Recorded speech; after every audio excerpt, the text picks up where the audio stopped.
안녕하십니까. 원주북대통 안정환 실장입니다. 오늘은 일본 경제소설 배금이라는 책을 소개해드리도록 하겠습니다. 자, 이 소설은 일본에서 실제로 있었던 라이브도어 사건을 갖다가 모티브로 만든 실화소설입니다. 라이브도어 사건이란 그 일본의 라이브도어라는 신흥 인터넷 기업이 후지 TV를 인수하려다가 실패를 해서 부도가 난 그런 사건인데요. 근데 이 사건으로 인해서 일본 수상이 은퇴를 하게 되고 일본 주식시장이 하루 동안 문을 닫았던 이런 엄청난 사건입니다. 그런데 이 사건이 터졌을 당시 그 라이브도어의 사장의 나이가 33살에 불과했다는 것입니다. 굉장한 사건이죠.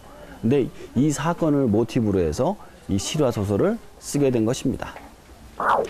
자, 내용을 간단하게 소개를 해드리면 이렇습니다. 오락실에서 아르바이트를 하면서 미래에 기약 없이 살아가던 한 청년이 있었습니다.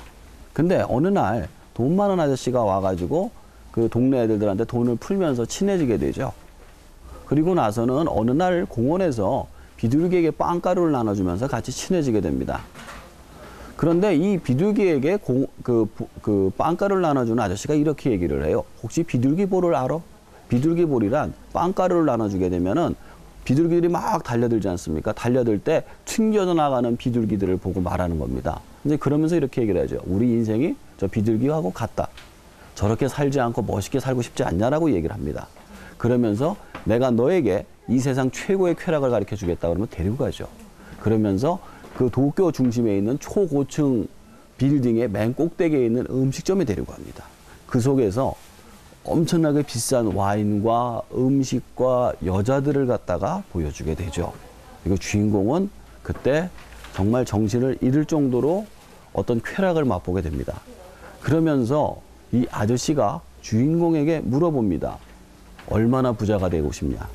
네가 원하는 만큼을 나한테 얘기를 해달라고 이렇게 얘기를 합니다. 그래서 주인공이 이렇게 답을 하죠. 돈으로 못 사는 게 없을 만큼 부자가 되고 싶습니다. 라고 말이죠.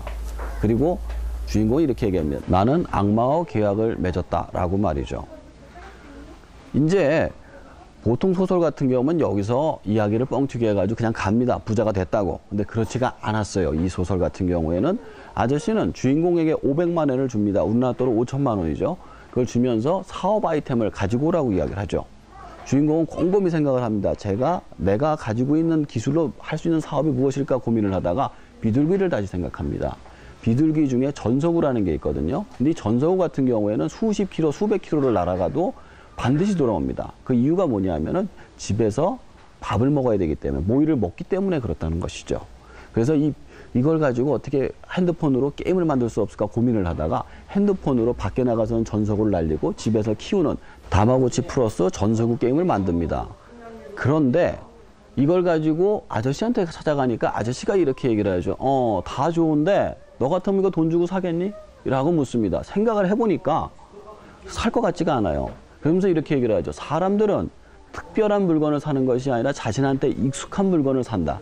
그렇지 않으면 전부 다 공짜 아니면 쓰지를 않는다라고 얘기를 하죠. 여기서 힌트를 얻은 주인공은 이 전서구 자체를 공짜 게임으로 내놓습니다. 대신에 아이템을 팔 수 있는 형태로 만들어서 수익을 창출하게 되죠. 그러면서 이 회사가 주식회사 전서구를 만들게 되는데 이 회사가 급속도로 성장하게 됩니다. 근데 이야기는 이거로 끝나는 것이 아니라 사실은 그 회사는 어떤 수익을 만드는 회사는 하나만 있으면 되는 거였습니다. 그 다음서부터는 아저씨가 전부 다 해주는 거였죠. M&A를 통해 가지고 회사를 엄청나게 키워나가는 겁니다. 주식을 통해 가지고 상장을 하고 키우고 또 키우고 확장하고 M&A하고. 그래서 넥스트도어라는 신흥 인터넷 재벌 기업을 만들어내게 됩니다. 수많은 방송국의 공격으로 인해가지고 넥스트도어의 주가가 폭락하게 됩니다. 도대체 왜 아저씨는 이런 무모한 명령을 내렸을까요? 그리고 주인공이 말한 악마와의 계약은 무엇을 뜻하는 것일까요? 내용은 한번 책을 직접 읽으시면 좋을 것 같습니다. 저는 이 책을 처음 들었을 때 손에서 놓지를 못했습니다. 사실 내용의 구조는 파우스트와 같습니다. 어떤 유혹과 계약, 그리고 몰락까지. 그러나 그 안에 있는 리얼리티가 너무나도 생생했기 때문에 저는 이 책을 손에 놓지 못했습니다. 만약에 경제소설을 갖다가 정확히 읽으시고 싶으신 분들이라면 꼭 한번 추천해드리고 싶습니다.